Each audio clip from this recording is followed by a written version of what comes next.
Il y a beaucoup de courtiers qui veulent, tu sais, avoir des propriétés, tu sais, on veut en mettre en vente. Les vendeurs, eux, de leur côté, ils disent, ben écoute, je ne veux pas payer de commission. Généralement, c'est pour ça qu'ils vont vendre par eux-mêmes. Tu sais, ils ne veulent pas payer la commission. Mais ce que je dis par rapport à ça, c'est que faire affaire avec un courtier, tu as tout l'encadrement qui est derrière. Autant l'aspect judiciaire, juridique qui est derrière, que de l'encadrement qui est derrière. Tu sais, je vais te donner un exemple. J'avais mon voisin, l'année passée, son père voulait vendre sa maison.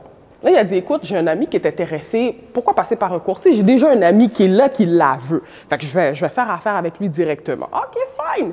Fait qu'ils ont signé une promesse d'achat sur du proprio, ils ont tout fait, puis, oh, ça a pété. Ça a pété, il y a eu de la discorde, des conflits. Puis là, il m'a appelé, son fils m'a appelé, il a dit, écoute, Marsha, mon père est dans la merde, il y a des problèmes. Il a signé une promesse d'achat, il ne savait pas comment que ça marchait, il n'a pas regardé les délais. Puis là, l'acheteur veut le poursuivre. Tu comprends? Donc, c'est pour ça que, tu sais, quand quelqu'un décide de faire affaire avec un courtier, c'est justement pour éviter ce genre de choses-là. Pourquoi? Parce que le consommateur moyen n'a pas de connaissances sur le domaine de l'immobilier. Tu sais, il va mettre sa maison en vente, OK? Puis là, un acheteur va être intéressé, ça arrive souvent, un acheteur va être intéressé, puis là, finalement, oh, j'ai décidé de le vendre à quelqu'un d'autre.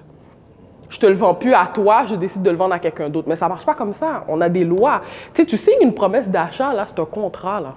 Tu acceptes une promesse d'achat, c'est un contrat. Fait que tu ne peux pas décider de finalement ne plus le vendre, cette propriété-là.